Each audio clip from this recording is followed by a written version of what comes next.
गौरबंग विश्वविद्यालय में पिछले 8 वर्षों से दीक्षांत समारोह आयोजित नहीं हुआ है, जिसके कारण उत्तीर्ण छात्रों को प्रमाण पत्र प्राप्त करने में कठिनाइयों का सामना करना पड़ रहा है। इस कारण कई छात्रों को उच्च शिक्षा और रोजगार के अवसरों में भी समस्याएं हो रही है। बता दें कि छात्रों को प्रोविजनल सर्टिफिकेट के सहारे काम चलाना पड़ रहा है, जिसकी वैधता केवल 6 महीने की होती है। इसके बाद भी उन्हें बार बार विश्वविद्यालय आकर प्रमाण पत्र प्राप्त करने के प्रयास करने पड़ रहे हैं। आपको बता दें कि छात्रों की शिकायत है कि कुलपति या रजिस्ट्रार से संपर्क करने के बावजूद कोई समाधान नहीं मिल पा रहा है। वहीं गौरबंग विश्वविद्यालय के रजिस्ट्रार विश्वजीत दास ने इस समस्या को स्वीकार करते हुए बताया कि यह राजभवन से अनुमति न मिलने के कारण हो रहा है। उनका कहना है कि राज्यपाल विश्वविद्यालयों का नियंत्रण अपने हाथ में रखना चाहते, इसलिए दीक्षांत समारोह को मंजूरी नहीं मिल रही। वहीं दूसरी ओर दीक्षांत समारोह के नाम पर करोड़ों रुपए का भ्रष्टाचार होने का आरोप लगाते हुए राज्य सरकार ने पिछले 8 वर्षों से इस आयोजन को रोक दिया है। দেখুন মানে আমি গৌরবঙ্গ বিশ্ববিদ্যালয়ে মালদা উমেন্স কলেজ থেকে গ্র্যাজুয়েশন কমপ্লিট করেছি। তারপরে গৌরবঙ্গ বিশ্ববিদ্যালয়ে আমি এখন প্রথম বর্ষের ছাত্রী। আগামী 8 বছর থেকে এখানে কনভোকেশন হচ্ছে না। লাস্ট কনভোকেশন হয়েছে 2016। তারপর থেকে মানে আমাদের অনেক সিনিয়র দাদা দিদিরা আছে যারা মানে সার্টিফিকেটের জন্য মানে বারবার প্রফেশনাল নিতে হচ্ছে, ওদের অনেক সমস্যা হচ্ছে, কারণ একটা প্রফেশনাল নিলে মানে সে এমফিল করেছে, তাহলে তারা সবাই ভীষণ উপকৃত হবে। বিশ্ববিদ্যালয় যদি এটা কর্তৃপক্ষের কাছে আমরা একাধিকবার গিয়েছিলাম সার্টিফিকেটের জন্য, তারা বলছে কনভোকেশন না হওয়ার জন্য আমরা সার্টিফিকেটগুলো দিতে পারছি না।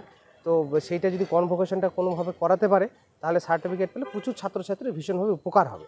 কেন হচ্ছে না কনভোকেশন? বিশ্ববিদ্যালয়ের ভিসি বা রেজিস্ট্রার কাউকে জানিয়েছেন? না, আমরা একাধিকবার ওনাদের জানিয়েছি, হয়তো ওনাদের প্রশাসনিক কোনো হয়তো সমস্যা আছে বা প্রশাসনিক চাওয়া হয়েছে সার্টিফিকেট, অরিজিনাল সার্টিফিকেট নেই, তার জন্য তার পরের দিন যে ইন্টারভিউ লিস্টে যে ডাট আসছে আর নাম আসছে না আমার। তো এই যে সার্টিফিকেট নেই বলে আমাদের হাতে যোগ্যতা থেকেও যে আমরা বঞ্চিত হয়ে যাচ্ছি। আমরা তো একটা ডিগ্রি পেয়েছি না, আমরা অনার্স করেছি, এমএ করেছি, কিন্তু এই সার্টিফিকেটের জন্য আমাদের সেই যোগ্যতার কোনো দাম থাকছে না, ডিগ্রির কোনো দাম থাকছে না। তা আমাদের তো এটাই চাওয়া পাওয়া যে আমাদের যেন এই যে বিশ্ববিদ্যালয়ে প্রায় দেখছি বিভিন্ন খবরের শিরোনামে দেখছি যে প্রায় প্রতিটি বিশ্ববিদ্যালয়ে দেখতে পাচ্ছি যে এই যে বার্ষিক এই যে সমাবর্তন অনুষ্ঠান, আমাদের প্রশাসনকে চাপে ফেলার চেষ্টা করছেন বা এমন একটা ব্যাপার তৈরি করার চেষ্টা করছেন, বিশ্ববিদ্যালয়গুলোতে একটা ব্ল্যাকমেলিংয়ের পরিবেশ তৈরি করার চেষ্টা করছেন যে বিশ্ববিদ্যালয়ের আভ্যন্তরীণ প্রশাসন যেন রাজভবন দ্বারাই কন্ট্রোলিং হয়। কিন্তু এটা মমতা বন্দ্যোপাধ্যায় বলেছেন যে বেতন দেবে রাজ্য সরকার বা রাজ্য সরকারের উচ্চশিক্ষা দপ্তরের অধীনস্থ এই সমস্ত বিশ্ববিদ্যালয়, অথচ রাজভবন থেকে মাতব্বরি করা হবে, এটা তো মানা যায় না। তো সেই কারণের জন্যই আমাদের মনে হয় যে রাজ্যপালের অনুমোদন থাকুক বা না থাকুক, মানুষ সমস্তটাই জানে 8 বছর আগে বেশ কয়েক বছর যে কনভোকেশন হয়েছিল সেগুলোতে কোটি কোটি টাকার দুর্নীতি হয়েছিল। 4-5 কোটি টাকা, 3 কোটি টাকা কোনো বছর খরচ, ব্যাপক দুর্নীতি হয়েছিল। এবং সেই দুর্নীতির কারণে ইউনিভার্সিটি অ্যাডমিনিস্ট্রেশন এবং রাজ্য সরকার কনভোকেশন বন্ধ করে দিয়েছে এবং তারা আরও 8 বছর বন্ধ করে রেখেছে, কারণ কনভোকেশন হলেই দুর্নীতি হবে।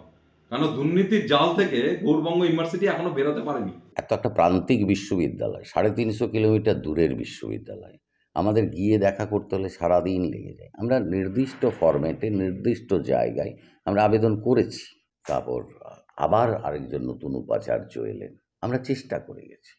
তবে ছাত্রছাত্রীদের সুবিধার জন্য আমাদের এক্সিকিউটিভ কাউন্সিল যেটা করেছে প্রভিশনাল সার্টিফিকেটের ব্যবস্থা করেছে।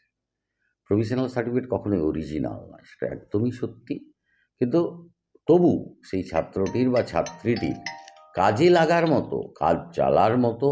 Bureau report PVTV news. नियमित अपडेट एवं दुनिया भर की ताज़ा खबरों के लिए हमारे फेसबुक पेज को फॉलो एवं यूट्यूब चैनल को सब्सक्राइब करें।